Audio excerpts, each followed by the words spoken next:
বারুইপুর কাণ্ডের প্রতিবাদে মোমবাতি জেলে প্রতিবাদ মিছিল ও পথসভা করলেন জাতীয় কংগ্রেস মন্তেশ্বর কুসুমগ্রাম বাজারে। বারুইপুরের নৃশংস ঘটনার প্রতিবাদে আজ পূর্ব বর্ধমান জেলা মন্তেশ্বর বিধানসভা কেন্দ্রে কুসুমগ্রাম বাজারে দোষীদেরকে চিহ্নিত করে দৃষ্টান্তমূলক শাস্তি দেওয়ার প্রতিবাদে মোমবাতি জ্বালিয়ে প্রতিবাদ মিছিল ও পথসভা করলেন মন্তেশ্বর জাতীয় কংগ্রেস কর্মী সমর্থকেরা। আজকের প্রতিবাদ মিছিল কুসুমগ্রাম জাতীয় কংগ্রেস কার্যালয় থেকে শুরু করে কুসুমগ্রাম বাজার পরিক্রমা করে নেতাজি মোড় পর্যন্ত মিছিল করেন মন্তেশ্বর কংগ্রেস কর্মীরা। মিছিল পরিক্রমা শেষে কুসুমগ্রাম বাসস্ট্যান্ডে প্রায় 1 ঘন্টা পথসভা করেন। আজকের প্রতিবাদ মিছিল ও পথসভায় জাতীয় কংগ্রেসের কর্মী সমর্থক ছিল চোখে পড়ার মতো। এখন জাতীয় কংগ্রেসের নেতা বুলবুল আহমেদ কি জানালেন শুনুন। নাবালিকা বোনটাকে তাকে রাস্তা থেকে তুলে নিয়ে গিয়ে এবং যে শারীরিক অত্যাচার চালিয়ে তাকে খুন করে বস্তার মধ্যে পুরে একটা পুকুরের জলের মধ্যে তাকে ডুবিয়ে রাখা হয়েছে, পুকুরের মধ্যে ডুবিয়ে রাখা হয়েছে।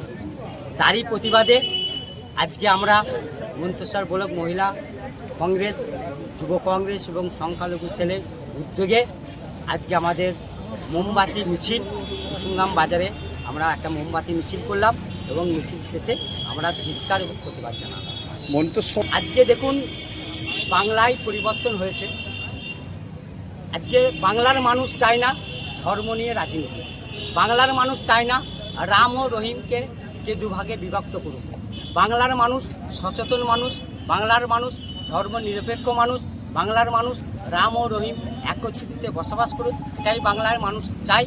আজকে তাই মন্তেশ্বর এলাকার মানুষ আজকে বুঝতে পেরেছে এই সাম্প্রদায়িক শক্তি বিজেপি আরএসএসের বিরুদ্ধে কেউ যদি লড়াই করতে পারে তার নাম জাতীয় কংগ্রেস, তার নেতা হচ্ছে রাহুল গান্ধী। তাই আজকে দুর্জয় ঘাঁটি বারবার প্রমাণ হয়েছে, আজকে প্রমাণ করে দিল যে মন্তেশ্বরের মাটি কংগ্রেসের শক্ত ঘাঁটি। আগামী দিনেও আমাদের আরও বৃহত্তর আন্দোলন হবে।